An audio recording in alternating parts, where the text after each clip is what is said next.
I am in Sharjah. It's the cultural capital of the United Arab Emirates. Other big objective from being here, the opportunity to spend time with my guest today, April Rinne.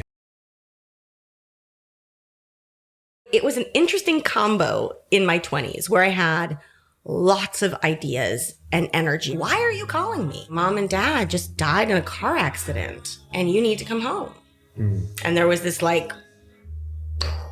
the greatest grief is always yours. The one line description here is that in an ever faster paced world, your key to success is to learn how to slow your own pace. Did you hear this, people? Yes. Did you hear this? Slow Mo. Yes, yeah. And that ability to realize that in these wildly, wildly different futures, there was a joy in everyone. Happy. Yeah. Welcome back. I am in a small room in the Sharjah Entrepreneurship Festival. It is, if you haven't heard of Sharjah, it's the cultural capital of the United Arab Emirates. Definitely one of my favorite cities on earth. So much culture, so much literature, so much thoughts and philosophies and so on. And when you do that in a Middle Eastern setup, it becomes quite involved in the old times and how things have been and how things should be. And it's a beautiful, beautiful place. The Shura, which is the organizing entity of the Sharjah Entrepreneurship Festival, is sort of a non-for-profit that's attempting to help entrepreneurs become successful in the region, which is a beautiful objective when you think about it, typical of the United Arab Emirates being so supportive of its citizens and its, and its residents. So it's a beautiful place. I spoke here in the morning, which was the main reason I came to the event. So I spoke about happiness, believe it or not, because entrepreneurs need a lot of happiness, but they need it most nowadays, because nowadays we are heading into a year that is probably going to be one of the more stressful years in our recent history. Lots of uncertainty, lots of changes, which basically made my other big objective from being here the opportunity to spend time with my guest today, April Rinne. April is the author of a book called Flux, which is basically about, so the subtitle is 8 Superpowers for Thriving in Constant Change. And we got in touch on LinkedIn, was it? Mm-hmm. And we spoke about what I normally do and that April was going to be here. And I got blown away by the work that she's doing, because April doesn't seem to be very prescriptive or instructive in terms of what you need to do, but rather reflective in terms of what suits you so that you can thrive in times of change. And I thought this would be a very, very suitable start for our Slo Mo conversations in 2023. So very, very lucky to have you here, April. Thank you so much for joining me. I hope the jet lag is not too bad. Thank you so much, Mo. Not so bad. Coming from the west coast of the United States, so 12 hours, but it's better today than it was yesterday. And normally for me, it gets worse on the third day. I'm not predicting anything here, but we're going to hope not, because that's when my keynote is. Oh, but we're good. There you go. I'm really happy to be here with you. We're very happy that you're here. What's your impression of the place so far? Oh my goodness. So the festival is amazing. And Sharjah, you described it spot on. Yeah. I don't want to be partial amongst the Emirates, but I think I have a very soft spot in my heart for Sharjah. As you said, the cultural traditions, the literature, the art, the galleries. Also, and I say this as somebody who's lived in big cities as well as small towns and access to lots of nature, it has a really human scale. True. There's something that's I joke, it's not Boston in the US, but Boston is a big city, but it has this human scale because of its history and the cobblestone pathways you can walk through. And I really appreciate that. I think it's always been that Sharjah wanted to balance preserving its culture and along with the advancements. So that's definitely the true nature of the place. Were we hospitable enough, generous enough? Oh my goodness. I'd like to transport you all back home. Very much. Yeah. It's just been an amazing, warm welcome. Yeah. Being seen as not just a speaker or a participant, but a friend, almost like extended family. So the hospitality has been absolutely stellar. Yeah, I love this about this part of the world, the whole of the Emirates for sure, and Saudi and other places. What's mostly misunderstood about the region, which is not covered in the news, is how serious we take it when we have a guest over. Like, to us, it goes back into the culture and tradition, where the typical Arabic or Middle Eastern tribe had the obligation to welcome travelers across the desert, because if they didn't welcome them, they would die basically. And so if you've built your home around that oasis and people walked by, the obligation was to be hospitable and generous and a good host, if you want. And I think it extends into the current world of the Middle East, and I think it's one of my favorite things about the region. So we're glad to have you. It's really wonderful that you're here. You and I connected on a very interesting note. We both were very intolerant to many foods in our early lives. Is that? Tell me a bit about that. That was not where I expected we would find common connection among many other things I did, but this was a kind of a pleasant surprise insofar as food intolerances can be pleasant. I was born and raised with severe food allergies for my entire childhood, although it didn't take it. It was diagnosed first when I was about 18 months, but I basically spent my infancy quite sick, and they couldn't figure out why, but it turns out, and this is I'll start there anyway. I was allergic to my mother's milk. Oh. Which is a really strange thing to have happen, because I was raised on formula. I was raised on soy milk because I was allergic to dairy. I was allergic to wheat. I was allergic to eggs and to chicken and to citrus. So oranges and lemons. I was allergic to pretty much everything under the sun. And it took about 2 years to diagnose that as a child. And it was excruciating, I think, especially for my mom. But then once we figured out what was going on, it was as though the fog lifted, because all of a sudden you realize that you could feel good. You could not feel sick. I know that as moment, a child. Yeah. And it was strange as a child that was all I had ever known. And then it gave me basically a great sense of appreciation for how sensitive our bodies are, how important it is to care for them. But also, and I was joking with you earlier about this, there were so few things I could eat. I became really grateful for those things. And it teaches you gratitude. I remember the first time I was able to eat an apple because I was allergic to them, and then I outgrew them in my teenage years.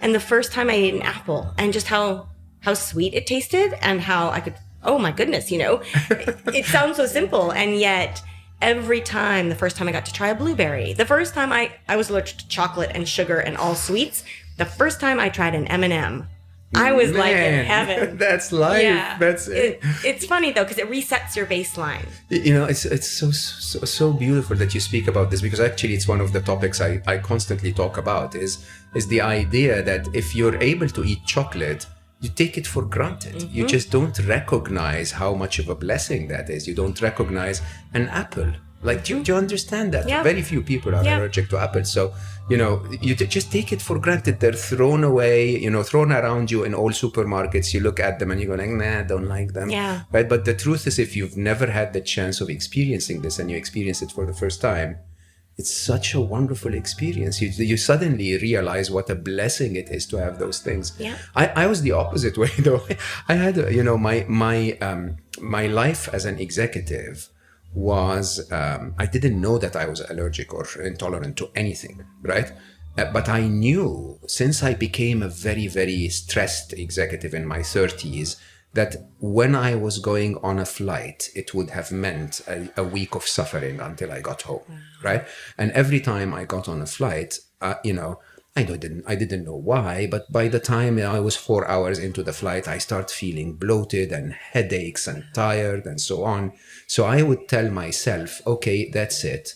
I'm really not going to overdo food this trip. I'm just going to stick to very light cheese sandwiches with tomatoes. And, that's, I didn't understand there could be anything wrong with that. Mm-hmm. But turns out I was allergic to, no, not allergic, but severely intolerant to gluten. Still am actually reasonably intolerant, and to lactose, to dairy. So I was basically living on the exact recipe that is supposed to kill me.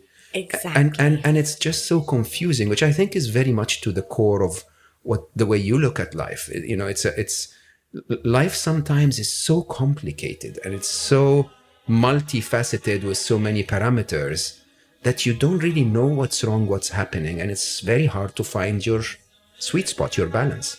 Yeah, and I might be jumping a little bit ahead of the conversation too. I do want to add though, and we're running so fast. Yeah. We're just off to chase the next thing, this, that, and the other. We don't actually pause to slow down to say, what is going on here? Mm-hmm. And I love though the tomato and cheese sandwich where it's like, that is a very healthy sandwich. Yeah, it's like the minimal. Completely wrong for you. Yeah. So you were making wise choices based on one particular filter on the world and what constituted health. Without delving into necessarily what's right for you. Yeah. And it's been fascinating. This is just more of a PS. I outgrew the vast majority of my allergies, except for eggs. Eggs hung on forever. But even so, if you can imagine being allergic to 200 things and then having 199 of those more or less eliminated. Who cares about eggs? Yeah. Oh my goodness. But then when I was in my 30s, I had adult onset, effectively, allergies come back that weren't exactly the same. But it was interesting because I reverted back to that gratitude baseline. And then I took the approach that you're talking about to this sense of like massive experimentation of I'm not going to assume that it's any one food. Like the things I think I'm eating that are quite healthy, including foods that have always been safe for me, could now be making me sick. I kind of had to go back to first principles and say, okay, there's the overall what would healthy foods be, but then even within that, you start doing this experimentation of try half an apple, and because sometimes I'm guessing for you too, it's not binary, like a nut allergy of like you're fine or it's death. There's a range. Absolutely. And you can have half an apple, but a full one, no. And milk is the same way for me my whole life. I couldn't drink a liter of milk. That would bring most people sick. But, a little bit in my coffee is okay. So it's funny though too, because maybe this is a broader message. Those things that when I look back at my 4-year-old, 5-year-old, 6-year-old self, I have profound empathy, but sadness for this little kid who I would go to a birthday party at my friend's and I couldn't eat the birthday cake and I couldn't have the ice cream and I couldn't have the soda. And I would be sent with like my own little cupcake, which was made out of millet, which is a grain that was safe for me. But, it was a sort of socially ostracizing experience. Yeah. That at the same time taught me what healthy eating habits are, taught me the gratitude of being able to try one new thing. And more broadly, though, this lesson that carries through to adulthood that extends in many ways beyond food, beyond any particular thing. Yeah. It's amazing when you talk about it, because one of my most fond memories of my life is the 4-month-long meditation exercise. I call it a meditation exercise. I actually wrote about it in my 3rd book. The idea of finding your intolerances can be done through a blood test, or it can be done through, whatever Chinese practices of qi and so on. But at a point in my life, when I recognized that allergies are real and intolerances are real, I started with removing every allergen from my diet and then waiting 21 days. So I had a very, very lean diet for 21 days.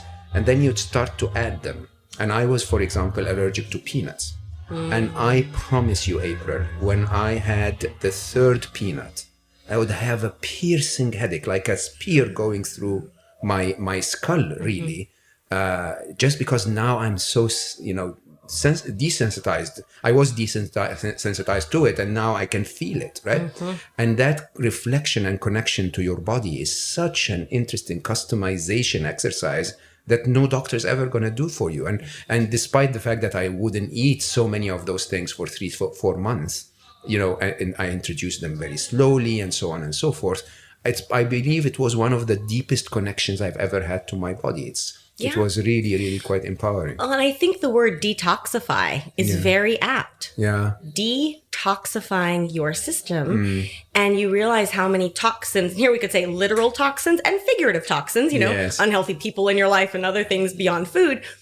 But when you actually do the detoxification process of the chemicals, the elements, the foods that are in your body, and give your body a chance to go still, go silent effectively. And then you start introducing them. It's like your body becomes hyper aware of what's in it. And the stuff that's good for it, I don't know. In my experience, I find it's like my body has never felt better. Absolutely. And then the crystal clarity though, too, of when something is off or wrong, it doesn't take, a normal sized portion. It can be one peanut, three peanuts. Yeah. It happens really quickly. But again, gratitude for your body's communication, gratitude that your body can actually convey this information if you're paying attention. And again, there's a theme, I think, in our conversation around awareness and self-awareness and what are we paying attention to? But how much wisdom our bodies contain if we listen to them. And if we let them exist in a state in which they can thrive. And I think there are so many ways in which individually and collectively we're not doing that today. However, the ability to do so is entirely within our reach. Absolutely. There's no element of control that doesn't give you that ultimate fundamental agency of taking care of your own body. Yeah, and I think there is a joy in doing that as well. I think it's really, absolutely. Really, and an eye-opening and a very connecting experience. I want to get to your work. Believe it or not, listeners, this is not April's work. April's work will blow you away even more. But I also want to talk about your personal experience. So, like me, you shared a loss early in your life that redefined your life. If you'd be open to share that. Absolutely.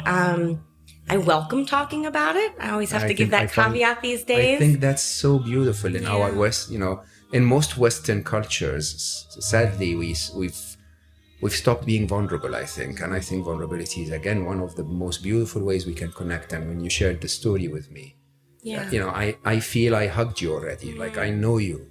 I can relate to you more than just our minds connecting, if you want. Yeah, no, and I think it's almost like a special club we're part of that I don't wish on others, but it's a very, very precious club to be part of.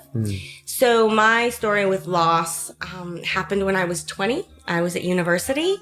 I was halfway around the world, and I got the proverbial phone call where I have one sister who's sitting on the other end of the phone, and she says, "Are you sitting down?" And I'm thinking, and she's almost 5 years older than me, and we were not particularly close at the time, and I'm thinking to myself, what could be wrong? Like, if something happened to mom, dad would be calling. If something happened to dad, mom would be calling. If something happened to you, either of them, like, why are you calling me? And she said, I need to tell you something. Mom and dad just died in a car accident, and you need to come home. And there was this like that moment of, she didn't just say that. I'm watching a really bad movie here. I don't know what's going on. Also, to give a little bit of context, so both of my parents died in a car crash. The first funeral I ever went to in my whole life was the funeral of both of my parents. And I did not know what grief was, or that kind of grief. I did not know how to grieve. Now I can say there is no recipe for it, but that threw me into the deep end, not just of grief, but of uncertainty, of like, okay, what else can everything just changed. Like, whatever metric it is, whether it's my family, that changed, whether it's my own sense of self and identity and purpose and lots of things, that changed. Being self-sufficient, I have to take care of myself. There's no backstop anymore. What does that look like? My view on the future and what matters. And the way I often will phrase it is, at the age of 20, I started asking a really different kind of question than my peers were asking. And I now joke I had effectively like a midlife crisis when I was 20 because I was asking those questions, which was like, if I were to die tomorrow, because, guess what? People can die tomorrow. People who are fully healthy and young and fit and have no reason to die and had no intention of dying can just be gone. If I were to die tomorrow, what would the world So I don't mean my ego. I don't mean social media. I don't mean a boss. I don't mean people I want to impress. I mean, what would the world need me to do today? And such a beautiful question. yeah, it started to be kind of a guiding light of my journey from there. And I think what's interesting is at the age of 20, I meet lots of really wise young people, but at 20 to be saying something so crystal clear, because what it led me to do is make a very different set of decisions about my future as my future evolved than my peers would have. And I got so much flack for like, what do you mean you're not going to, one example, you're not going to join an investment bank or a consulting firm upon graduation. You're not going to climb the corporate ladder. And with all due respect to consulting firms and investment banks, but, I was like, if I'm going to die tomorrow, the world doesn't need me as a consultant. The world needs me to be doing some very different things. Yeah. And it was really hard initially in those early days because people and a lot of people were genuinely concerned for my emotional well-being, like just survival. But what I realize now is I was so hell-bent on staying true to myself and doing what seemed to make sense for the world, for the greater good, because I realized how fragile any one of us, any of our lives are. And so that's my entry in, and I'm happy to talk more about it. It's funny, just as a footnote, for at least the first 10 years after they died, I was very hungry, very eager to talk to people about it. I wanted to keep their memory alive, and it was a way for me to process the grief and figure out what to do. And it was often other people, and I say this very respectfully, it was like I put a hand grenade into the conversation in the middle of the room. And other people were like, they didn't know what to say. And I just wanted to keep telling them, like, you don't need to say anything. I know you don't know what to say. Yeah. I just need to have you witness and be present. And what I realized, though, is that I spent several years not talking about it, just realizing that it was more painful than not to not talk about it. But I continued to write about it and share with close loved ones. And then sometime later, as some of these other trends and patterns around change and uncertainty started to pop up, I realized that actually my personal story was a key part of a much bigger, broader narrative going beyond me and going beyond grief and death, but really looking at the state of humanity, if you will. Which is, in a very interesting way, it's definitely grieving all the time. My brilliant co-author and my partner in unstressable.com, the membership, we wrote Unstressable first, and we were so excited about the idea that we wrote 480 pages and showed, and we just kept writing, and then we showed that to our publisher, and she smiled and said, "Not gonna do that. You have to shorten it somehow." And so we took a full section that we wrote about grief. We're turning it into another book. We call it The 9 Beasts of Grief. And one of them is this. One of them, most people don't understand that a grieving person is so lonely because you're unable to even bring up the topic because people freak out. Like, what do we do with you now? So, do we hug you? Do we cry with you? Do we not tell you not to cry? Or do we tap you on the back and say, it's okay, right? And so that loneliness is a major beast when you're going through one of the most difficult, experiences of your life. But like you said, we've loss and grief are very similar, believe it or not, from the silliness of losing your mobile phone and the quick process of like, I lost this, it's outside my control. What else can I lose now? What is if someone finds it, what will they do with it? All of that questioning, believe it or not, is interestingly similar, even though, of course, much milder in magnitude and amplitude than actually losing someone you love. But it becomes so interesting when you realize that we're almost grieving all the time. Yeah, well, and if I can add a different layer, this sparked what you're saying. You're absolutely right. And the fluidity, the flux of life. It is never a moment of just pure gain or pure loss or happiness or sadness. It is an ebb and flow. And the sooner we can get comfortable with that, which is hard for a lot of people, I think the better we will be as humans. But I was reminded this sense of loneliness. And I do have to be very careful, where I had a few really close friends, and like they know who they are, that really were there for me and and cried with me and knew they couldn't fix it, but like there were a few. But on the whole, I would, introduce myself at like a cocktail party. Hi, who are you? I'm like, I'm April. I lost both my parents. It was like the whole room was empty, right? I was toxic for dating. I was a bit of a train wreck. But I do remember thinking to myself, because, losing both of your parents in one go is, again, not something I would. And it was horrible. Absolutely the worst thing I've been through. I think one of the worst things I will likely be through in my life. I know there's more unknowns and more hardship coming, just in terms of life, the cycle of life. But it was right up there with like, I remember telling myself, if I can get through this, I'm going to be able to get through a lot in life. Yeah. But also thinking to myself, gosh, this happened early. There's no playbook for this. There's no script for this. You kind of got to get through it. But I remember in those moments of feeling so alone, it was like, right, because I don't know anybody else who's 20 and has lost both their parents. I took some comfort, oddly, in feeling like, right, you are having to blaze a new trail because there aren't many people in your situation. However, one thing to keep in mind is that all of your friends at some point will lose one or both of their parents as the natural course of life. And when that happens, you are going to have, I don't want to call it a superpower, you're going to have a special skill, a special capacity to be there for them. So wise. And I remember it was very bittersweet, but it gave me great comfort because I was like, that is one thing I will do, because I'm knowing that loneliness of grief, anything I can do to help others feel a bit less lonely as they're going through it. And lo and behold, Mo, it started happening not that long after, right? In your 20s, easily people start having more parents pass away. And it was fascinating to have them see me as an outlet and say, you do know what I mean here. Yeah.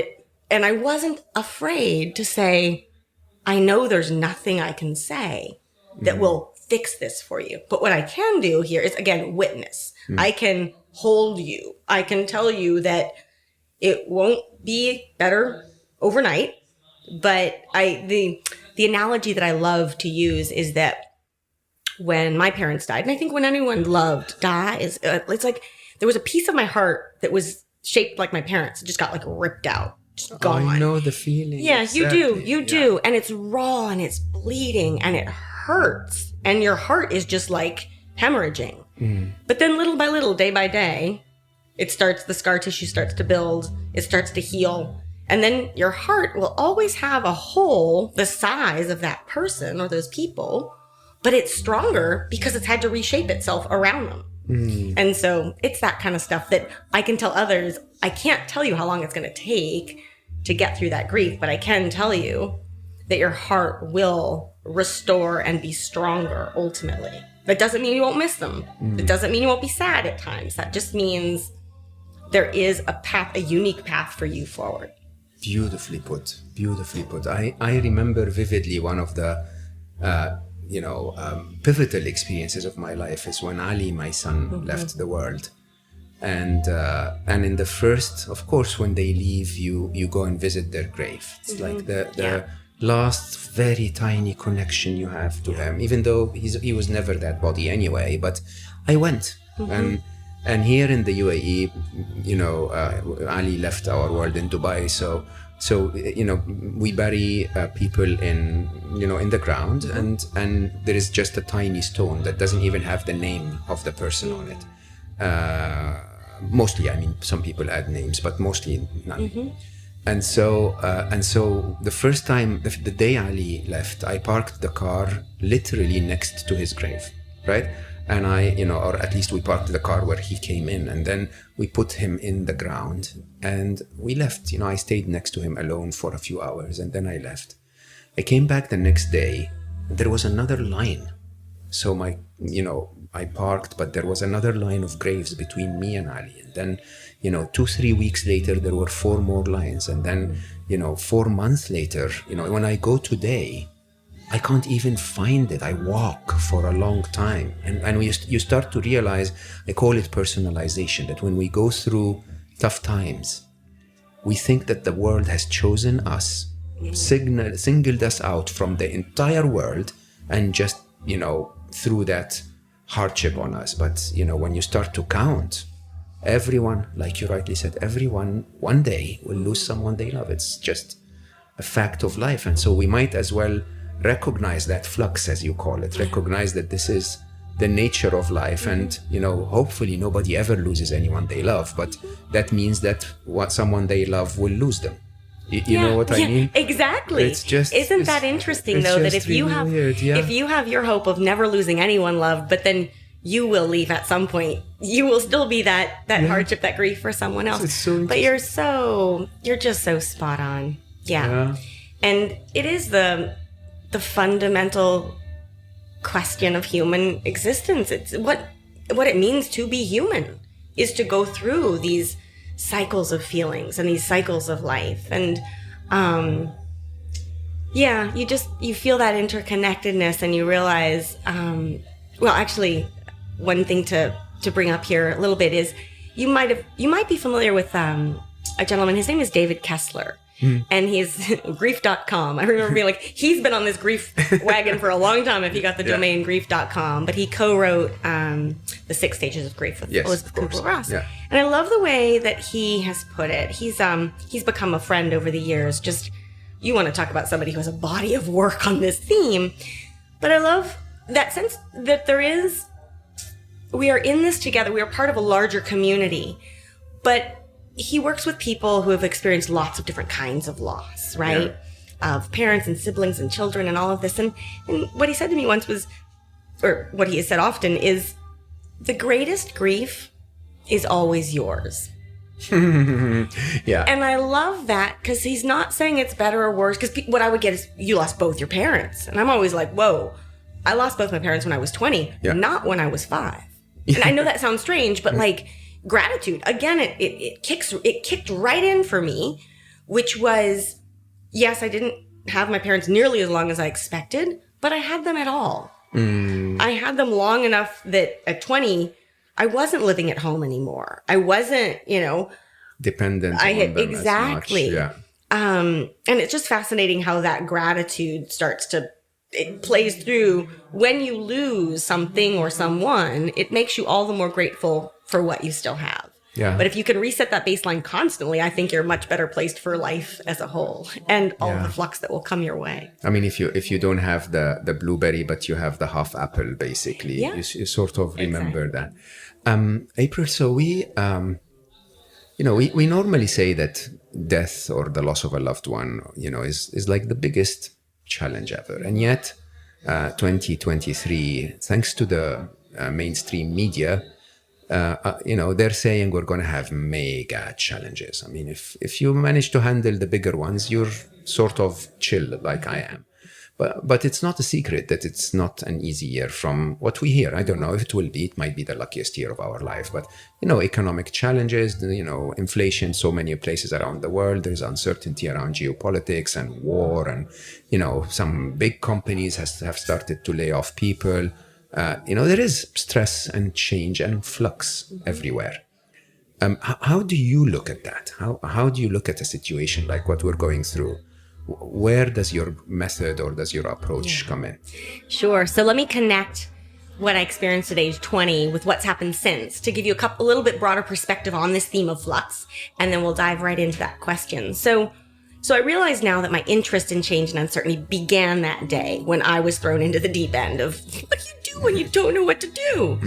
Obviously, fast forward, and here we are on the cusp of 2023, and we can look back, I say in particular, at the last almost 3 years and say, wow, lots of flux. And what's interesting is I've had people say to me like, oh, this book, like Pandemic Project. I'm like, no, that's a lifetime project. I've been at this for a long time. In the pandemic. I've been at this for a very long time. However, the last 3 years have been like a gold mine, a perfect storm for what I'm talking about, because I was talking about beforehand and really picking up signals and patterns of how people were relating or not to change and uncertainty. And people would be like, it's interesting. And I know the future means more change and the future is a faster pace of change and fine. And then COVID hit and people were like, oh, maybe you have something to say here. And so on the one hand, I like to say that we have all had a bit of a wake up in the last couple of years. And again, I don't need to be specific about what kind of change you experienced. We all experienced some kind of effect of a global public health pandemic.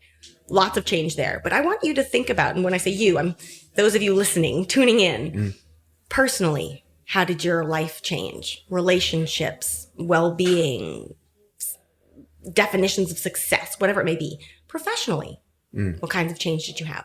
Organizationally, with your team, with your organization, with whatever. And again, not just where you work, but community organizations, you name it. Societally, lots of social reckoning. But even then, civilizationally, I mean, some people would say that climate could be like the mega flux, right? Yeah. And no one knows, and no one person's going to control what happens. But I share this because it's almost like if you're listening, just reflect for a moment on all of the different changes you have experienced. Yeah. And whether and how you've leaned into them, whether or not they've made you anxious or fearful, whether you've tried to deny them or resist them or pretend them away. And I bring all of this up because change and uncertainty, they're really messy. We treat them as one word, like change. The reality is so much more complicated. And I love to mention, like, these days, I talk to people almost every day about their relationship to change. I'll come back to that in a minute because it's central to the book. But people who will say, like, I love change. I'm a change junkie. Bring it on. And I'm always like, hold on a minute. You and I and most humans, we do like a certain kind of change, and that is change we opt into. Yeah. Change we pick. Yeah. A new job, a new relationship, a new adventure, a new haircut, like take your pick. We love that kind of change. I'm talking about the kind of change we can't control. Yeah. The kind of change that blindsides you. Yeah. It goes against your expectations. It disrupts your plans. Yeah. It's uncomfortable. It makes you angry. It makes you scared. I'm not worried about the change we love because that's all upside. Yeah. That's I'm interested. Yeah. Exactly. And so when we think about something like loss of a loved one, that is the latter kind of change where you're like, I did not expect this, or even if I expected it, I did not want it. And this goes against my reality, my preferences, everything. So I bring this up just as a kind of backdrop for how we think about change. And over the years, over the, several decades since my parents passed, I began to notice again and again, what I love is it's not unique to a culture. It's not unique to public sector or private sector. It's not unique to your age. In general, humans have a very complicated and fraught relationship to change. We love the ones we get to pick. We struggle with the ones we don't have. But the challenge is, and I think the last 2-3 years have put a really fine point on this, as we look to the future, there's more of that kind of change ahead, not less. And so we need to radically reshape our relationship to change and uncertainty in order to have a healthy and productive outlook. So that's sort of the crux of my work, but I look at it from the perspective of a futurist. That's more of the business angle. I look at it from the perspective of effectively a global citizen. I absolutely love looking at how different cultures and societies deal with change. And I love it because every single one has struggled with it. Yeah. And every single one has developed different ways of talking about it, different words, concepts, rituals, traditions, you name it. And one is not better than the other. They all just form this collective body of human wisdom. And then I also, of course, approach it as a human being based on my own personal experiences. So, depending on who I'm talking to or what kind of change someone is struggling with, we can pull on any one of those levers or pull any one of those threads to begin the conversation. But that's really it. Did you study at all? Because my theory, of course, is that there is no good or bad when it comes to change. Some of the things that we expect will be the best things that we ever wanted in life turn out to be very disappointing, and some of the things that we expect will be the worst thing that ever happened to us turn out to be a blessing in disguise. Is there good and bad in your, or is it just I like and I don't like? No, you are spot on again. So there is not good or bad, and none of my work is, as you said, like it's not judgmental or prescriptive. And no one culture is better at change than the other. I mean, if one were, we would have all learned from them and kind of shifted course. we've all had different experiences of change, and we all could use some help with change. So I come at it quite agnostic of like, because find me that person who's like, that change that just totally blindsided me, bring it on. That person doesn't exist. They're like, no, please, let's remove that from the equation if we could. Yeah. So there's not good or bad. However, one of the central themes of my book, there's a lot about mindset. And a lot about the flux mindset. Yeah. And so I'm glad I gave the preface of like, we love changes we pick, we hate changes we can't control. Good, quote unquote, good change would be ones we could pick. Bad change would be like the stuff we don't want to have happen. And I define a flux mindset as the state of mind, which is mindset, the state of mind that can see all change. And here I'll put in air quotes, good change, bad change, expected change, unexpected change, but especially the hard stuff, the stuff we didn't see coming, the stuff we just wish would go away. It's the ability to see all of it, to your point, as an opportunity to learn, to grow, and to improve. To live. Yeah. Exactly. And I sometimes call it like it's an attitude. There's a bit of like, it's an attitude. Yeah. It's an attitude of abundance, and it's an attitude of optimism, but not naive optimism. Not to say that like bad stuff won't happen. Bad stuff will absolutely, or not bad, difficult stuff. Yeah. Difficult stuff, tragic stuff, horrific stuff will happen. So it's not naive, blind optimism. It's an optimism that is fundamentally rooted in what is and is not, what you can and cannot control. And at the end of the day, to your point, what really matters. Yeah. Yeah. I mean, it's funny when you say that, because of course, like everyone else, I go through challenges, right? No one is immune. And I probably go through bigger challenges than people think. I've seen the worst of it all, probably. Or maybe that's my view, because as you said, everyone's tragedy seems to be the biggest, the greatest tragedy. But the thing is, I actually have a serious level of optimism that whatever will come next, I'll deal with it. Yeah. Right? I have dealt with everything that came so far. And, I wasn't prepared when it happened, but I dealt with it somehow with a little bit of pain and a little bit of struggle. And, the next one, if you take just an extrapolation of the chart so far, I think I will too. And that doesn't make me special in any way. That's everyone I know. Yeah. If they're still here, that basically means they've dealt with everything they struggled with before. Yep. Which is quite eye-opening. But, you call it superpower. So people who do that, who just go through life with that level of optimism or the ability to navigate those challenges, you say they have 8 superpowers. Yeah. So the relationship between the flux mindset, sort of the central concept, and then these superpowers is that, to simplify, opening a flux mindset means acknowledging that your relationship to change can improve. It means having this ability that I can grow, I can relate to change better. I'm not saying that you're going to learn that overnight, because what's funny is people often ask me like, oh, you wrote a book about this, you must have it nailed. I'm like, no, I'm exhibit A. I'm like working on all this stuff alongside you. What I can tell you is I am so much better than I was 5 years ago, 10 years ago. I've been practicing. And I think the key here is practice. So long as there is change in the world, which as long as we're alive, there's going to be change. I think there will be. There will continue to be curveballs thrown at us, change that you don't want to see happen, all of that. And so every day gives us a chance to strengthen this flux mindset. And if we think about, I love that this picks up on some of the work that you've done too. If we think about our mindset as a mental muscle, you have to strengthen it just like you would your biceps, your quads, whatever.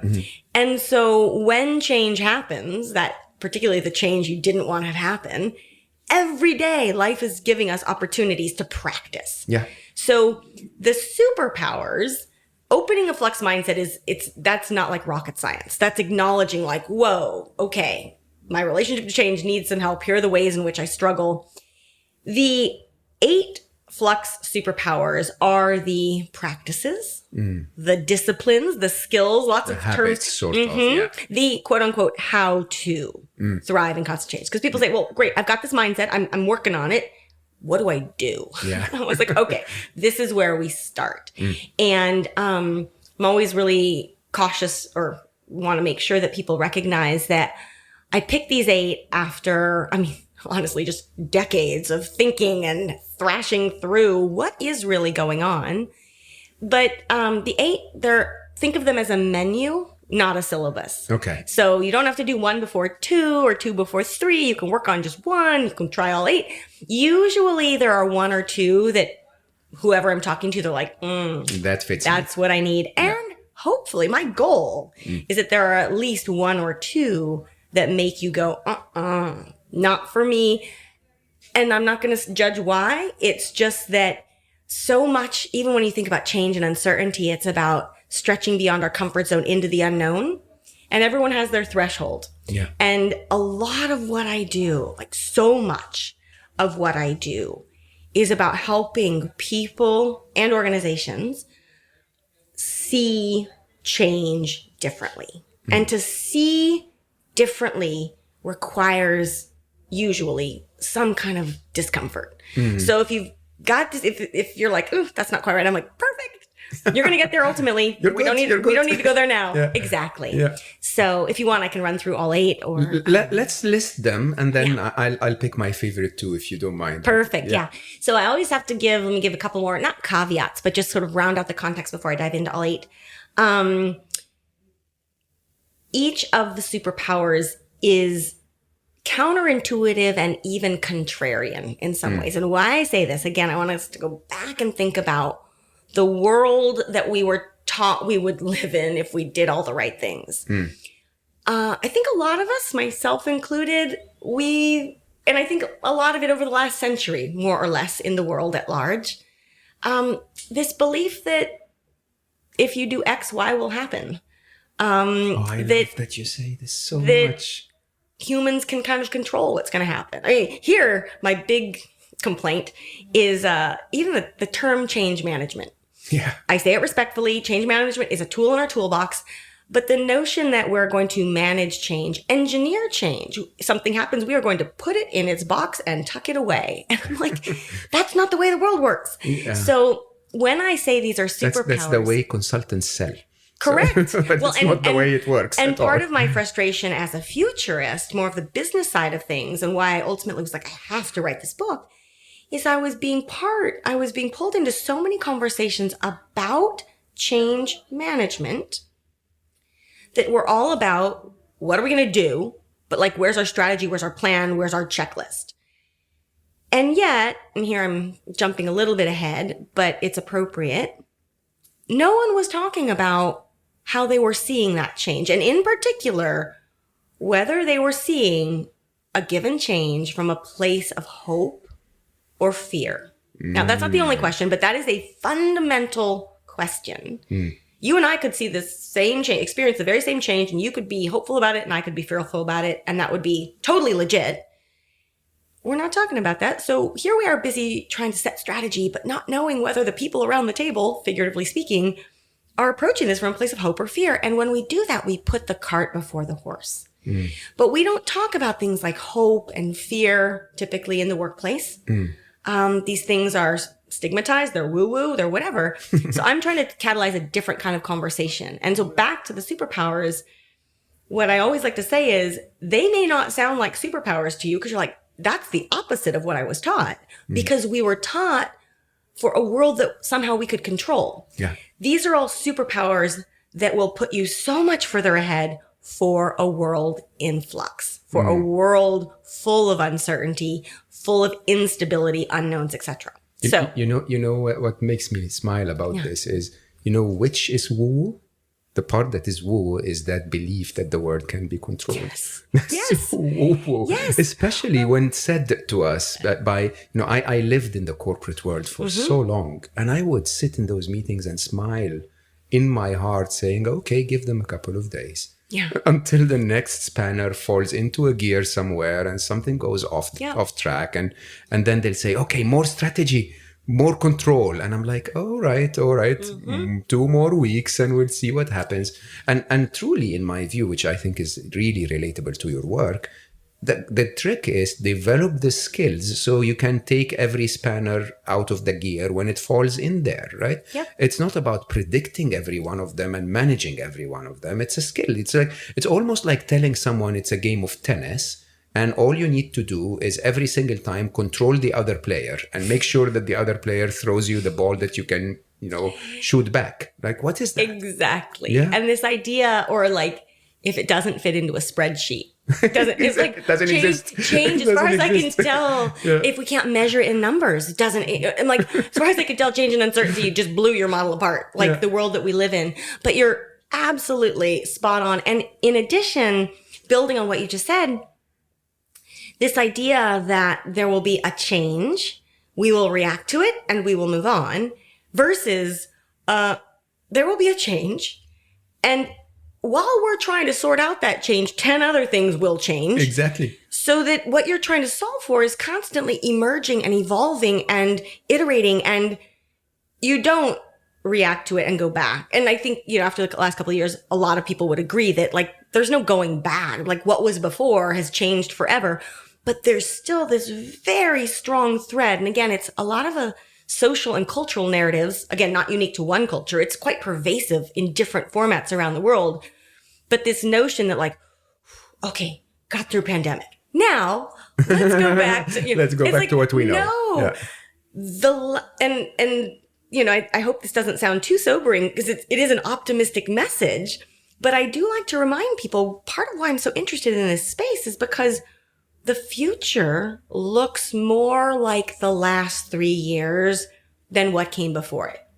Now, I don't mean necessarily a pandemic or a great resignation or a war. I don't mean any one particular kind of change, but this constant, relentless change, flux, not knowing. Yeah. That's what we all need to get used to. Because I think a lot of people are like, woo, 3 years of not knowing. Now let's go back to like, to know. We can engineer. And it's like, no, that has forever changed.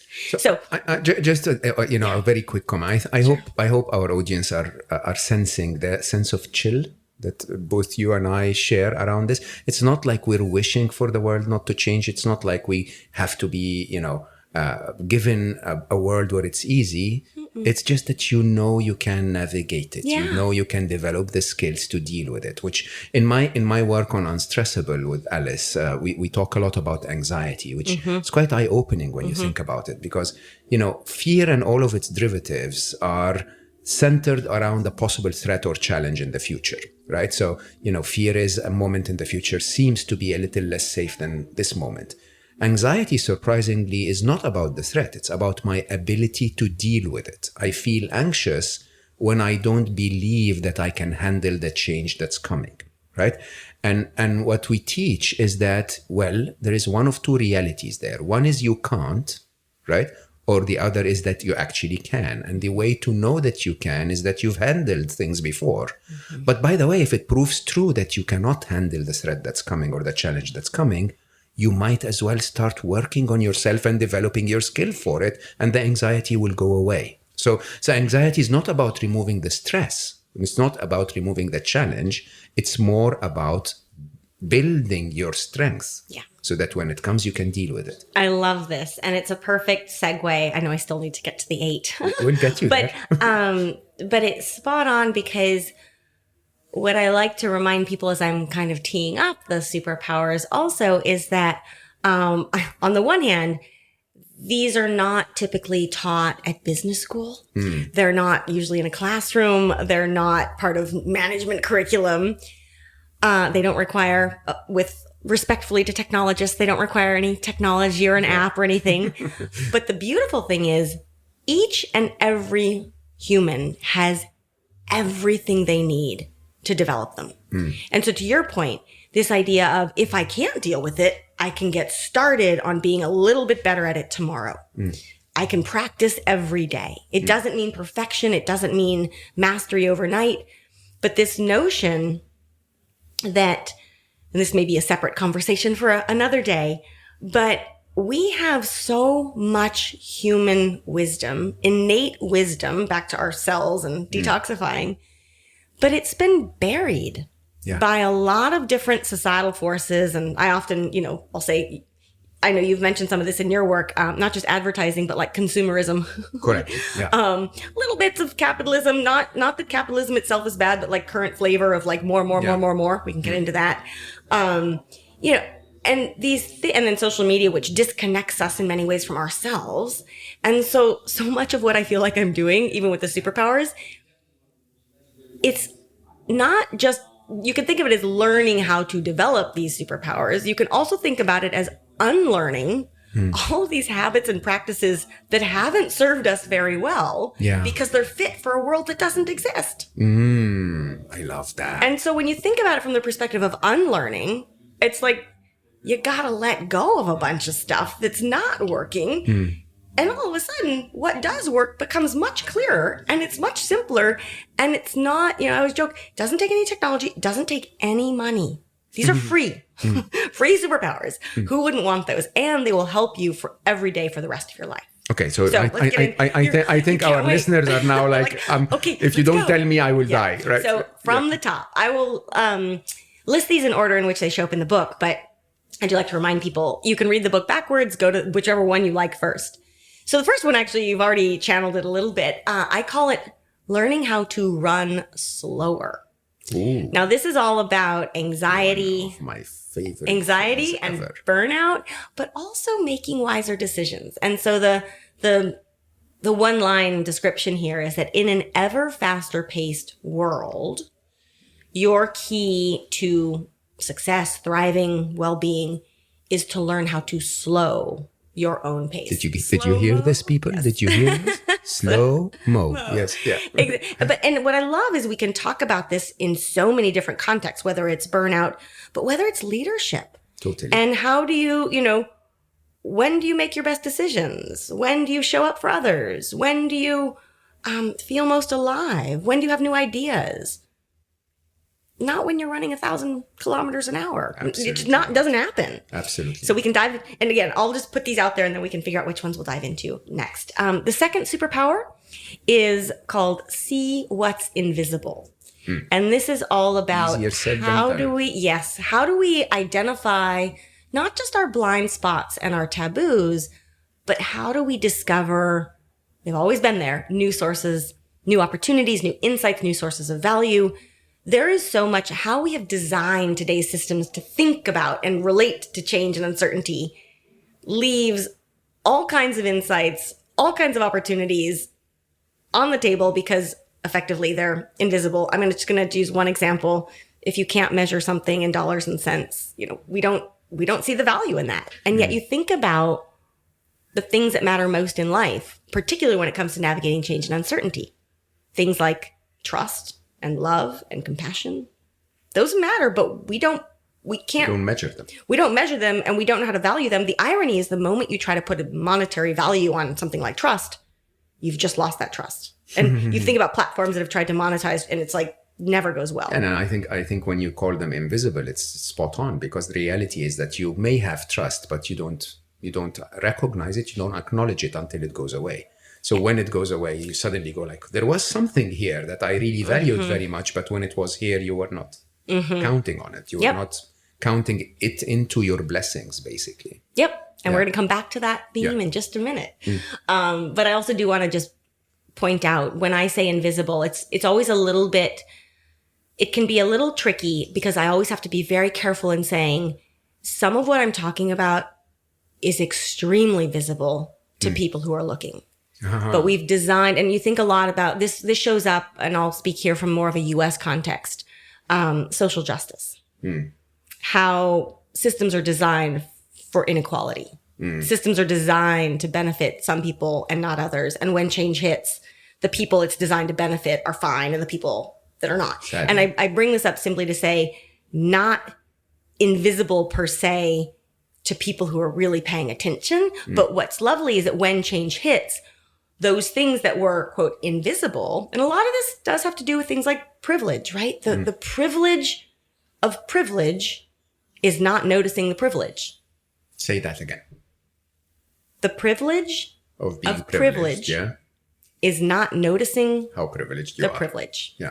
And when change hits, all of a sudden that invisible, quote unquote, privilege becomes seen.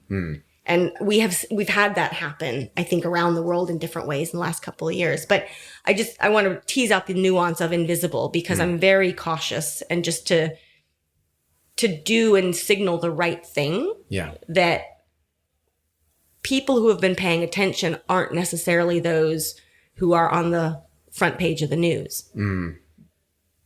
But they've been tracking this. And like, it's just a more holistic sense of what are we looking at and what are we measuring for and what really matters, right? So that's 2. Number 3 is called Get Lost. This is one of my favorites. So this is about... Behave, April. Get lost, and not a kind of like, get out of here. Yeah. Get lost in that this is about I love stretching beyond our comfort zones and our relationship to the unknown. Yeah. And here it's how do we go beyond simply trying to learn how to be comfortable with like not knowing where you are, like getting lost on the trail or in travels or something, or not knowing where a particular situation is going to land. How do we go beyond that and learn to proactively embrace that kind of disorientation? I love that. Yeah, because it's a sort of getting lost means getting found. Oh, you know, totally. Oh finding my God, something, my not favorite just quote ever. Yeah. So I lived this because, you know, in my executive lifestyle, everything was hyper organized. I shout out to Karina, who was my assistant when I was at Google, who was brilliant in every possible way. She's one of the smartest people I know. And she was so organized that my life, literally, when my flight would be landing, 10 minutes before, my calendar would beep and say, put your stuff in the, on the top shelf because the flight is about to land. And then when I land, there is something that says carousel number 7 for your luggage. And that she was so organized and my life was so systemic. And then when I stopped and, the corporate world toughens you. It makes you hyper masculine, sadly. I was so missing my flow, my ability to connect to that feminine playfulness and just going with the river rather than forcing the river to go anywhere. And so I made 2 simple rules that I will never decide which city I go on next. I do a couple of times a year, I do a pilgrimage where it's not like the old days of, like walking dervishes where I just walk in the desert, but I literally go where life tells me and I have no plans whatsoever. And I only decide the night before I leave a city, which city I will go to next. And then the other funny bit, which really changed me was, and I will never book at the hotel in the new city or the Airbnb or whatever until I've picked my luggage. So, and it sounds really simple, but those early flights where I was dying, like I don't have a place to sleep, right? And, where is my control? Where is Karina's text message? And then you land there and you just pick your phone out and you don't have internet. So you find a way to get internet and then you book something and it turns out to be wonderful and cheap because you booked it on the day. And, that kind of life is so empowering, getting completely lost with no fear that in a world of abundance, there will always be a way. You know what I mean? It's so beautiful. I do. And what I love is you're just teeing up these wonderful. So I can look at the superpower and say, Mo, like this superpower is already quite strong for you because you're practicing it. And it's a practice you opted into. You could have booked things, you could have done the planning. No, you made a choice but this is grooving this mental muscle. Yeah. And I love everything about what you just said because it's exactly what we're talking about. And one thing I didn't mention in here is that for this particular superpower, when people are like, how do we get started? I'm always like, the number 1 is travel. Travel gives you such a great template. Yeah. Because for most people, travel is a kind of adventure they pick. I'm going to choose to travel somewhere. And within that, I can have a lot of experiences that might feel scary, but I'm guessing the booking things last minute, not only empowering, really freeing. A total freedom. Freedom. And all of a sudden it's like you're your lungs expand, your heart expands, you feel lighter. Yeah. Yeah. You do it a couple of times and you realize, why was I worried about this? Yeah. Right. So one fun side note, this is more my personal history. It was shortly after my parents died when I was admittedly in the throes of grief, and I was having a really hard time. But both, just a little more context, both my parents were teachers. And we didn't have a lot growing up. It wasn't about material possessions or money. But the two things we were allowed to spend money on were education and travel. They were my dad was a cultural geographer. So he studied maps and migratory patterns, and cultural diversity was a huge theme growing up. But I bring this up because I was on the one hand dealing with, okay, I've lost them. I need to do something with, well, one, I have to be self-sufficient. I have to take care of myself. So I can't just just go do nothing. I have to build a career. But at the same time, I know I might die tomorrow. So it needs to be a career that makes sense to me and is contributing to society. But then also, I need to do something that would make my parents proud, because now, I have this, I don't know if it's guilt or pride or who knows what, but that's a problem. And all sorts of other things, including some mental health challenges and just depression and whatnot. But I share this all because in between undergraduate and graduate school, when my mentors were saying, you need to go work at a consulting firm or a bank. And I was like, no, I don't. But what do I need to do? And I remember I was 21 when I wonder how I would feel if the tables were reversed. But I had some extended family members who were concerned about me. And they were like, okay, you're not going to go do that. What are you going to do? And I was like, my plan is not to have a plan. And they were like, yes. Oh boy. Sounds 21. Oh boy. Exactly. Well, 21 with no parental oversight, right? Lots of energy. As if there is ever parental oversight. True. But what was fascinating, and I know I'm taking a bit of a tangent here, but I hope it's helpful to at least some of the folks listening in. It was an interesting combo in my 20s where I had lots of ideas and energy. I've always had abundant energy. I had a very clear sense of how fragile life was, a kind of, not a death wish, but I truly didn't think I had long to live. It was irrational, but and I had no parental accountability. Meaning, if I could figure out a way to do something, there was no one to tell me no. But I had to figure it out and I had to take responsibility for it. And that was a really interesting mix, because I was like, okay, my plan's not to have a plan, but I knew it was important. Particularly, my parents did expect me to go on to graduate school. They did expect me to contribute to society. They did not necessarily expect me. It wasn't about making a bunch of money and having a fancy title. It was contributing to the greater good.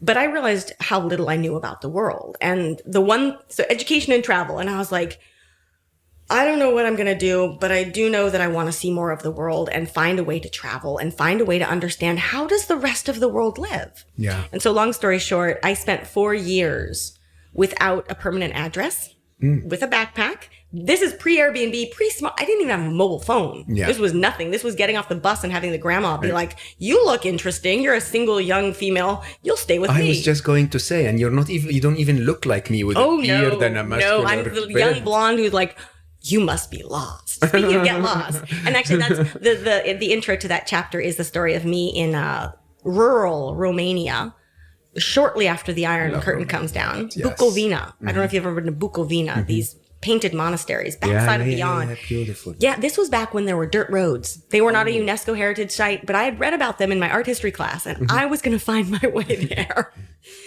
So I get people, single, blonde, fair-skinned. What in the world? She is clearly lost. And people would be like, how can you travel on your own? That must be frightening and scary.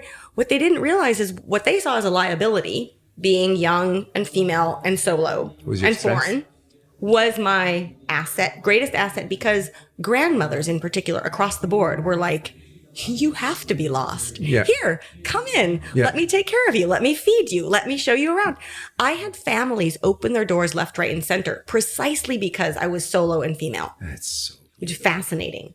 But I bring this up because back to those 4 years, to earn income, I researched and guided hiking and biking trips around the world. Got this job as a tour guide, which was so much fun, which gave me enough income not to pay a mortgage or raise a family, but plenty of income to go travel. And exactly. So I did that for 4 years. But back to your point about, my routine was not having any idea when I woke up that morning where I would sleep that night. I knew where I was heading on my itinerary, but we'll figure it out. And I don't think I appreciated at that time because I was so focused on other things like the grieving and the, what am I going to do with my life? But I realize now that I was grooving that superpower. I was really getting comfortable with the not knowing, but learning to celebrate it. I got so excited about where might I be tonight? I don't know, but it's going to probably be, it was always cool, even if it wasn't necessarily comfortable or luxurious. It was something new. It was something that taught me something, exposed me to something different. It's so beautiful. I believe one of my favorite times of my lifetime was my best friend, actually one of my best friends until today, and I went to Italy.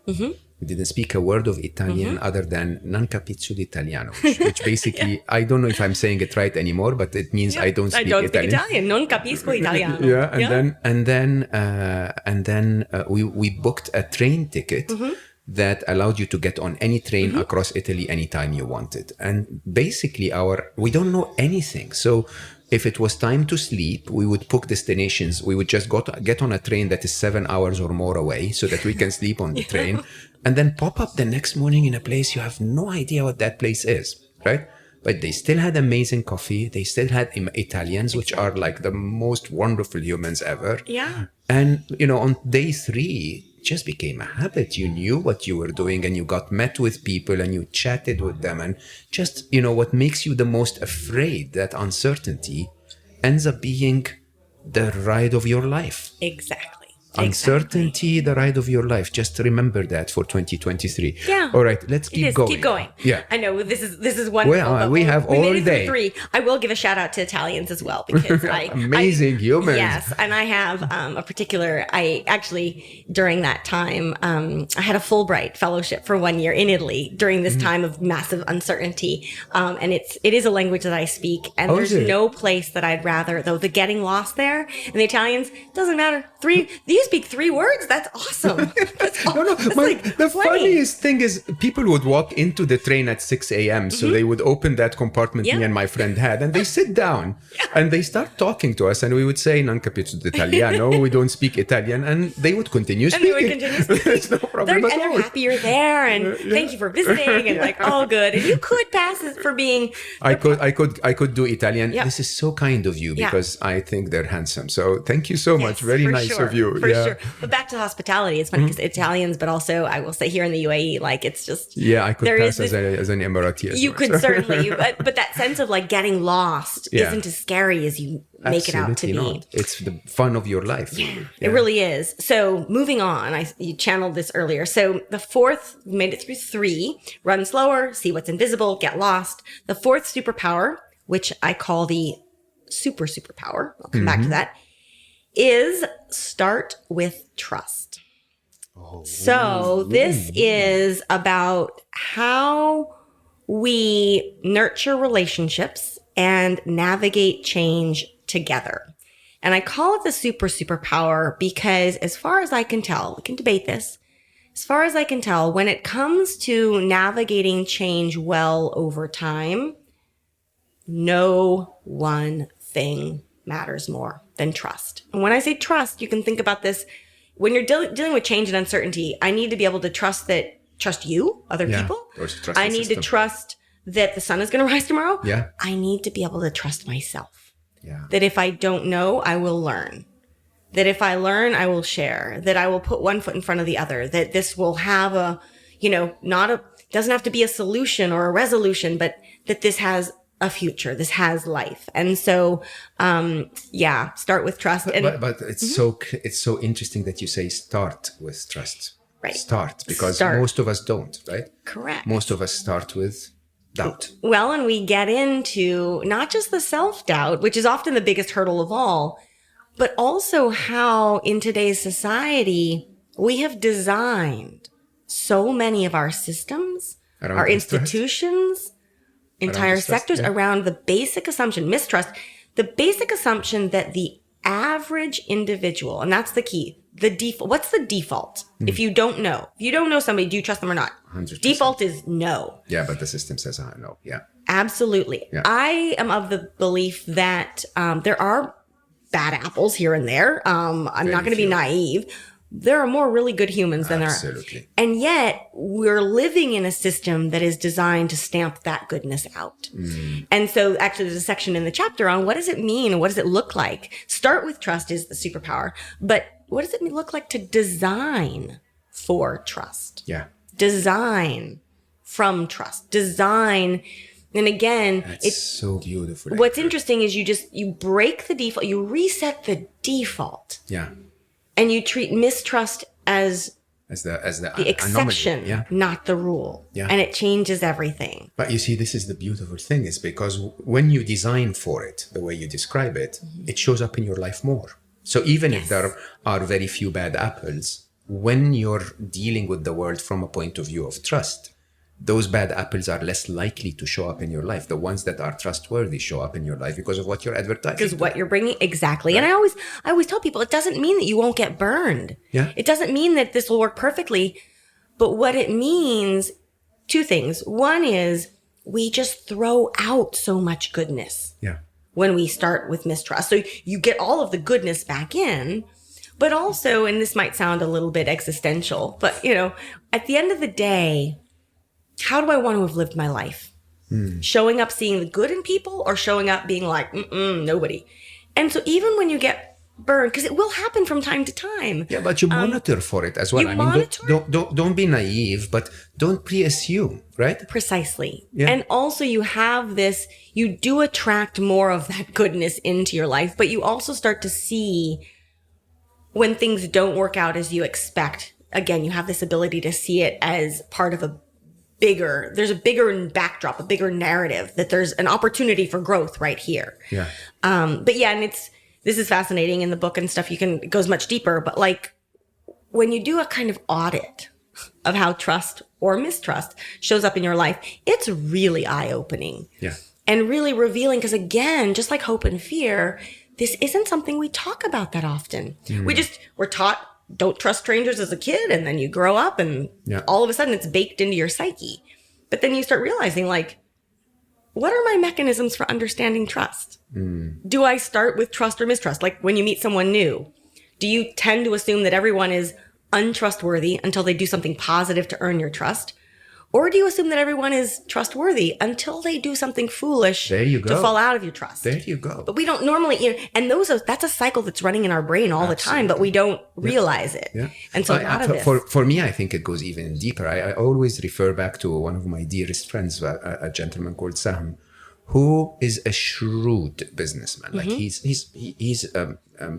has so much chivalry in him, but he's shrewd. He really knows how to do business. And we did business together a lot of our earlier years. And, I wasn't as good as Sam is. And there is a point in time where you just simply say, hold on, I trust that he's making the right decision, even if it sounds wrong to me.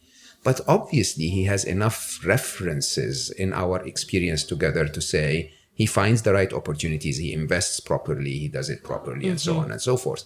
And I think the continuity of this trust is such a plague in our life. It's like you can have some people have someone in their life that has never, betrayed their trust, but they still don't fully trust because somehow it's conditioned within us that the system is eventually going to show you that you were wrong to trust. Yeah. I will say openly, I think even if sometimes you get burned, the resultant of all the trust advances you much further. Oh, and the instances in which any person gets burned compared to the instances of abundance and goodness. Absolutely. I have yet to find any. Absolutely. I mean, go to Italy.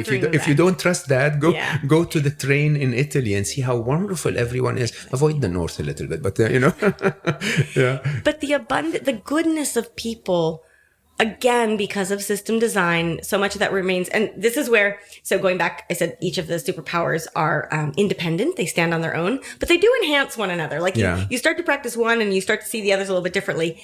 Again, you start with trust and you start to see all that invisible goodness and value that we've buried because we've designed things from mistrust. So back to see what's invisible. You start to unearth some of that.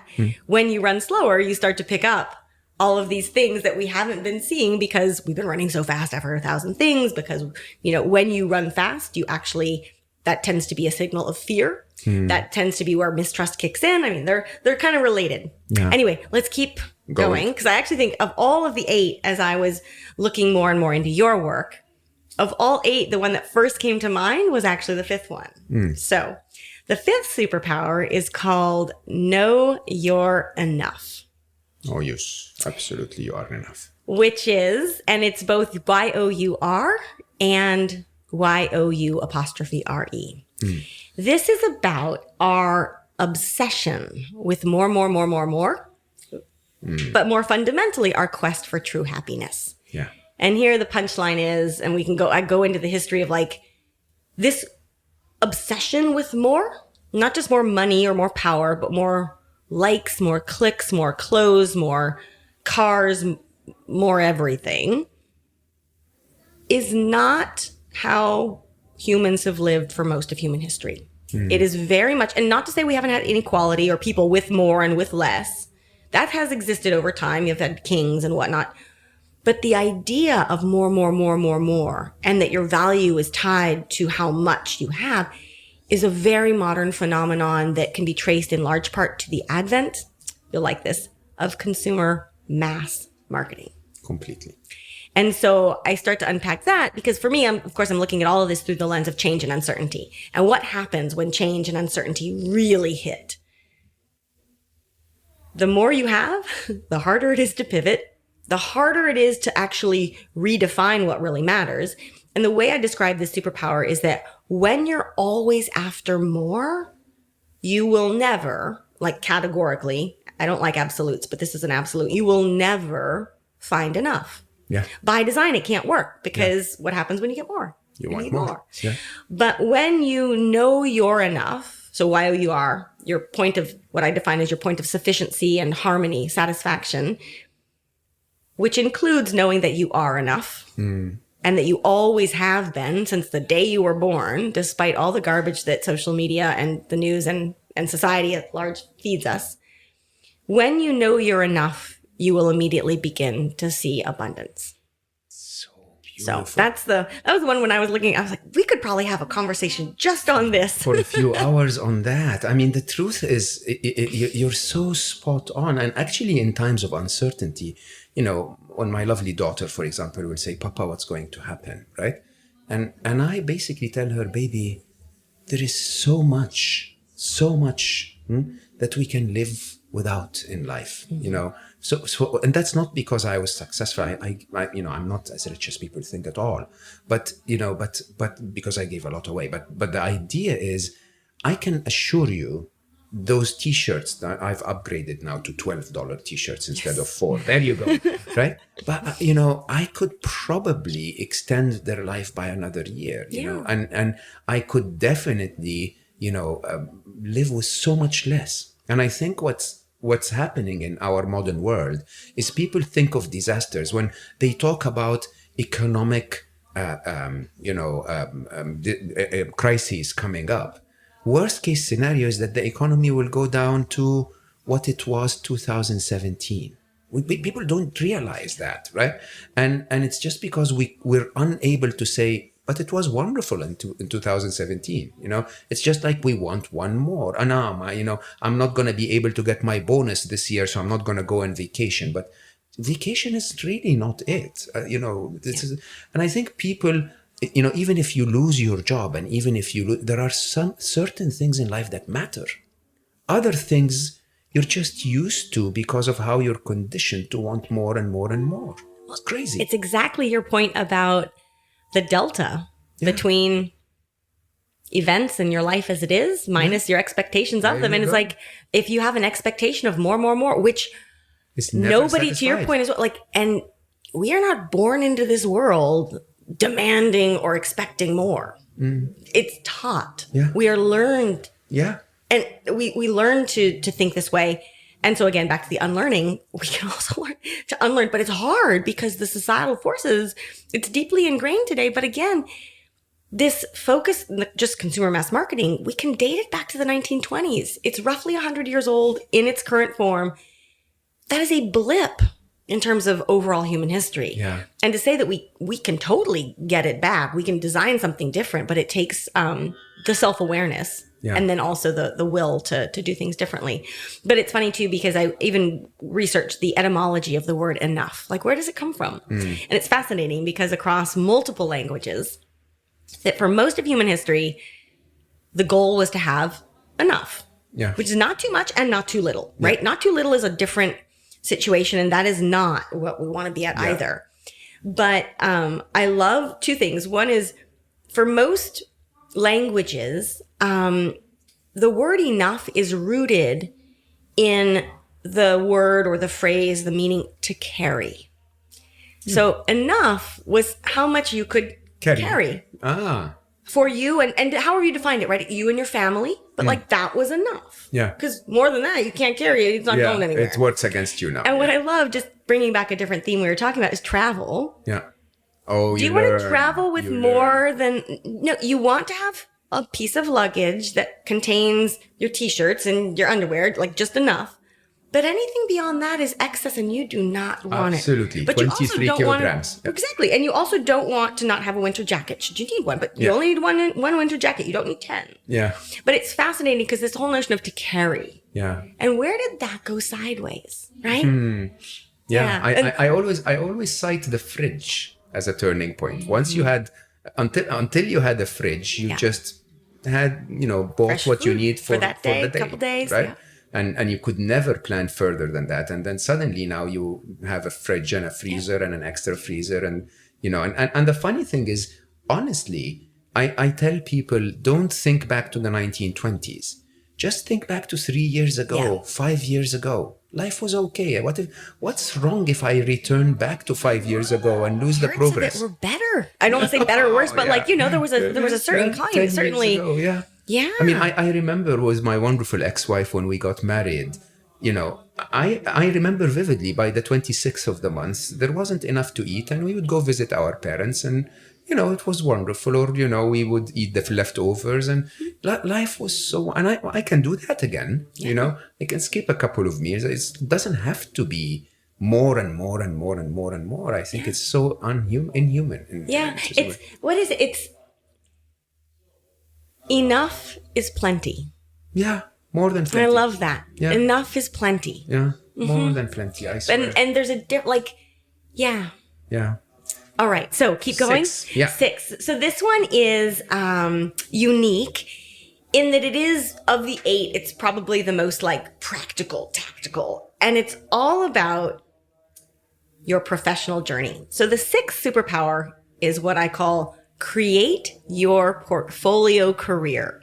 I love that. This is all about how to design and own your career in a way that's fit for a future of work in Flux.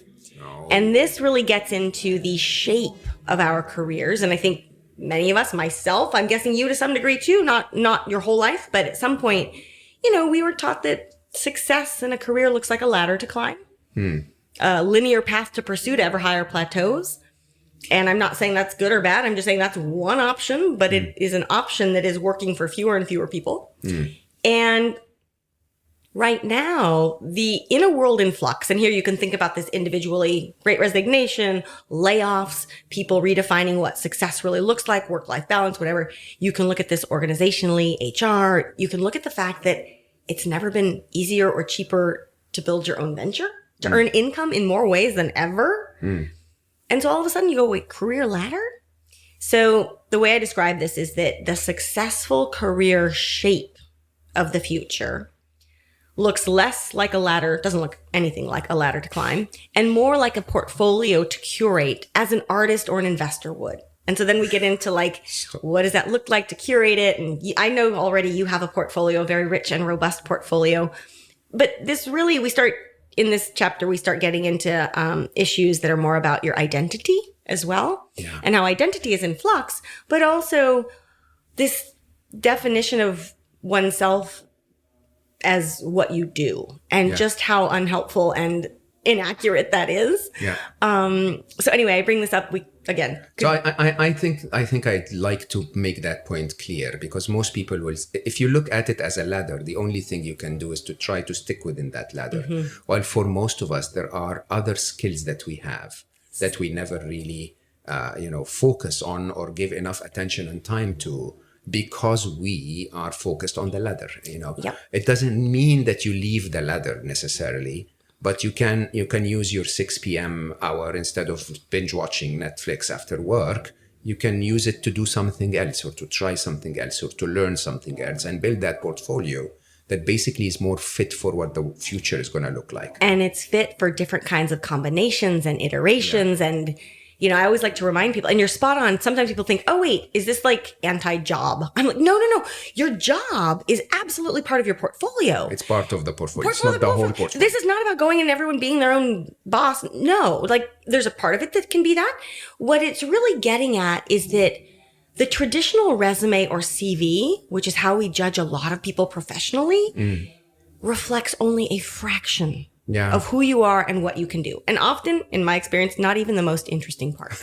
True. But also, when you think about back to the skills that people might have, channel see what's invisible again. I call this invisible talent, invisible skills. And the example I often use is parenting.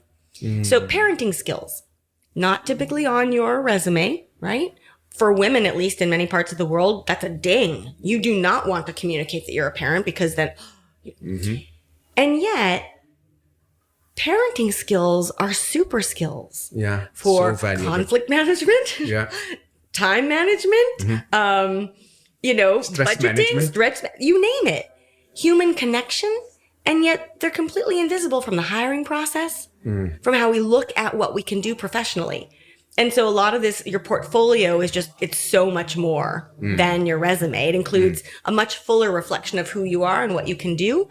But also, and again, because this is through the lens of change and uncertainty, it's, again, I don't want to sound like it's bitter medicine, but I always have to remind people that even if you have a job that you love and that you're really good at, if it's a job that someone else gave you, that job can be taken away through no fault of your own or their own, and nobody might want it to happen. It's bad change. It can happen. Unlike a job, your portfolio can never be taken away. And in this world, and looking to 2023 and potential layoffs and all that sort of stuff, I like to tell people that, like, it doesn't solve everything like a crystal ball, but in this world in which there is so little you can control, ownership of your portfolio is something you can. 100%. And every person on the planet, whether or not you've ever earned income, whether or not you're a teenager and haven't even been to college yet, whatever it may be, every person already has a portfolio. Absolutely. Even if you don't realize it. And a unique Correct. portfolio that makes them a valuable asset. Correct. If they know what it is and are communicating within it. And the communication is key. And I'll leave this for it's too deep for today, but it's what I call the portfolio narrative, which is, my own portfolio. I now realize I've always had a portfolioist approach, but throughout my life, for most of it, it was stigmatized. People say, like, your resume is going to make no sense. Like, what do you do?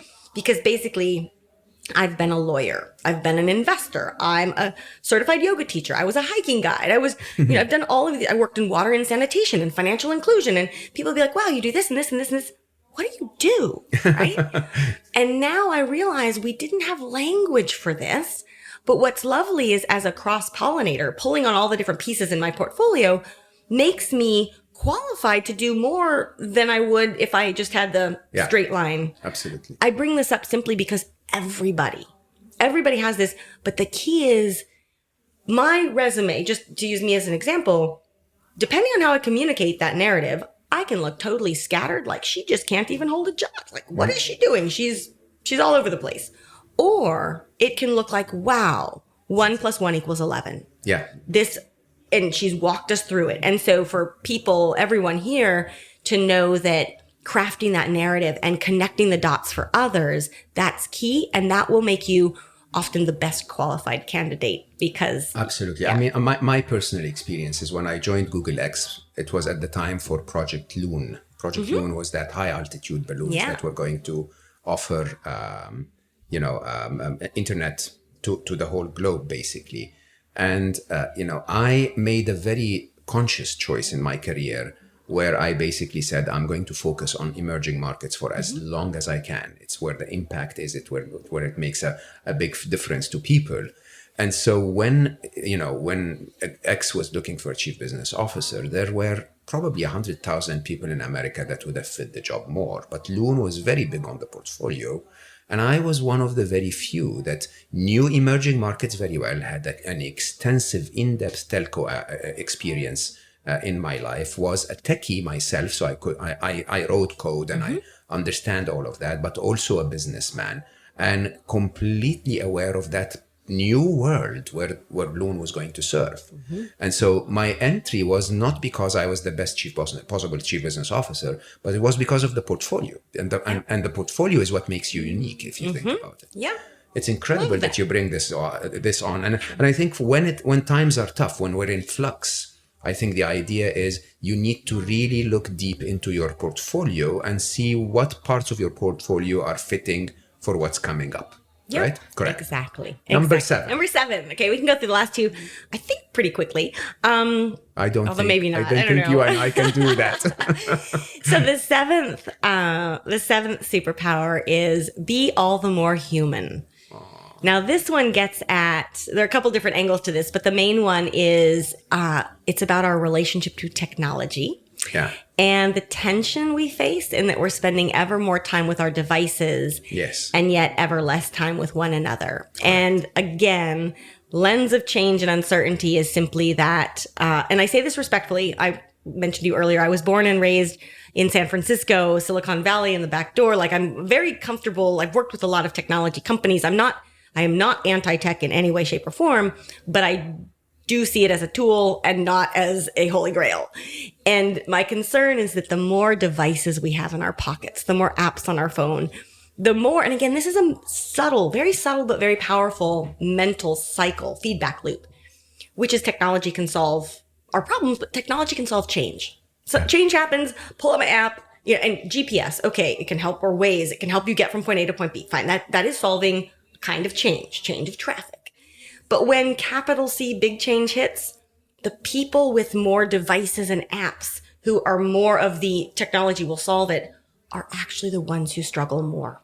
Totally. When it comes to I actually have to look within. I have to get totally comfortable. No app will solve this. Yeah, or when your battery runs out and you don't have Google Maps anymore. Bingo. There you go. Bingo. We all need to know how to navigate with old school. Ask for directions. Oh my What happened goodness. to that?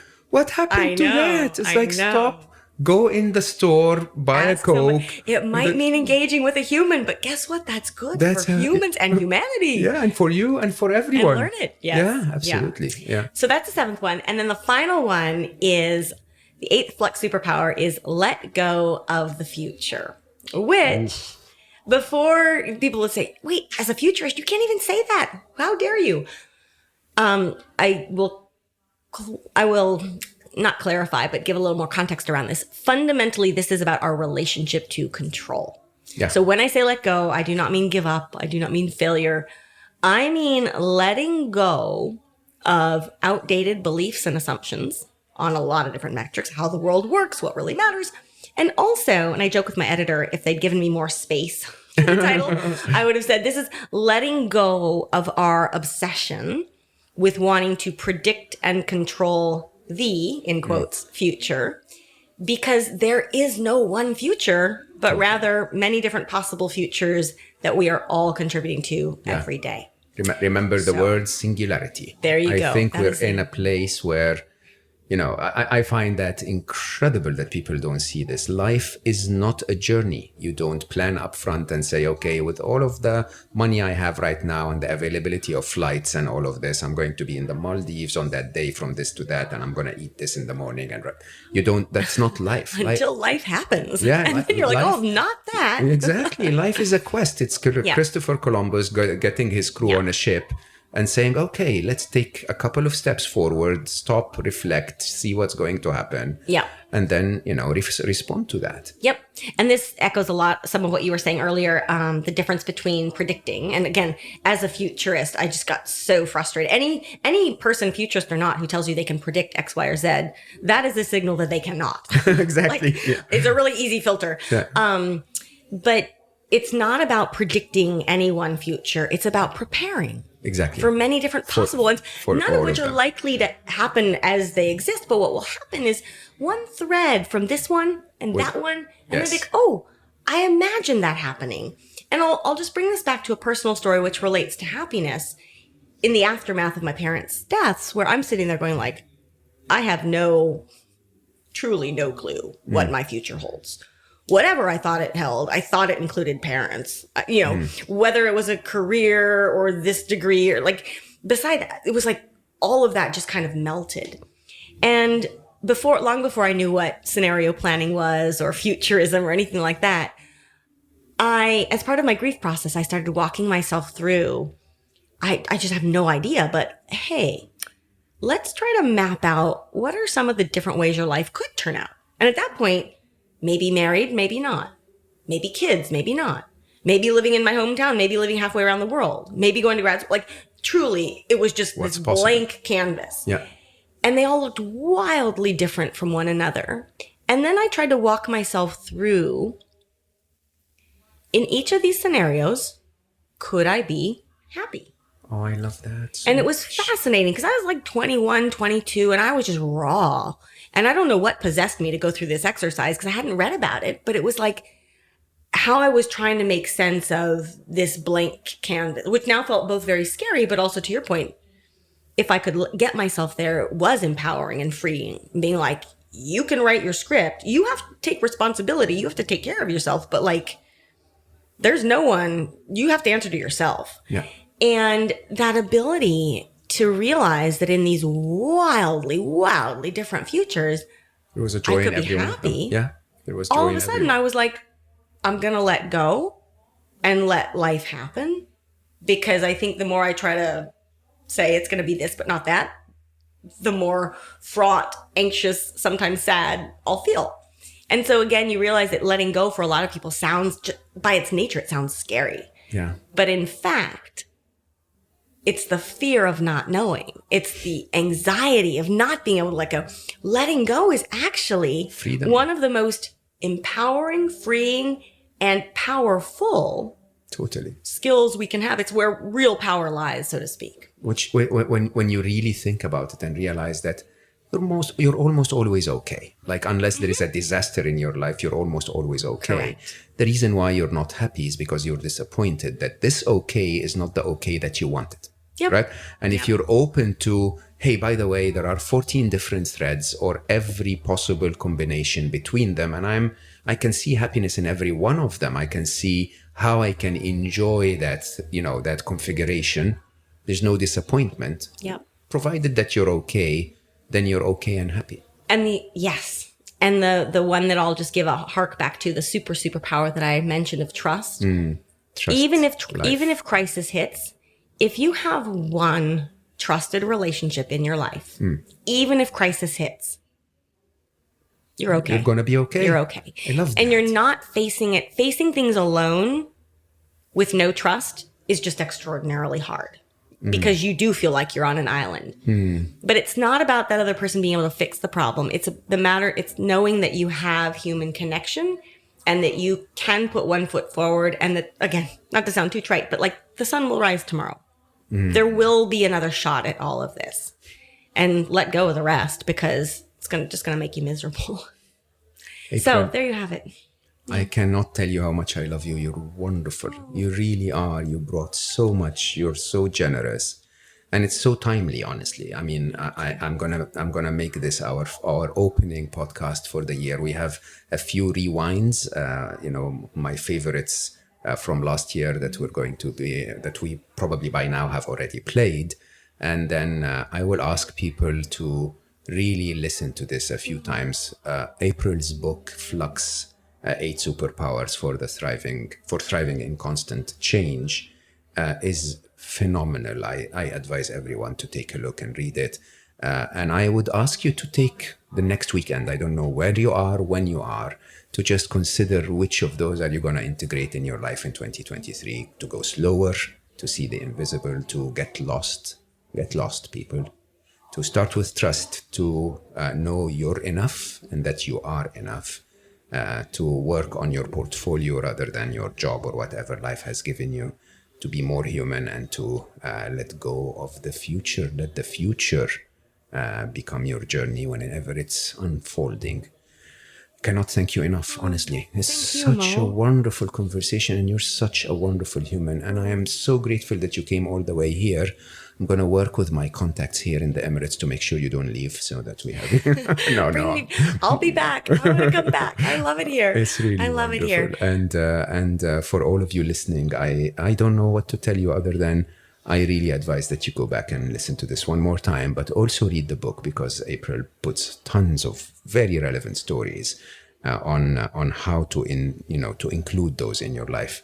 It's going to be an interesting year, but for a gamer like me, interesting is fun.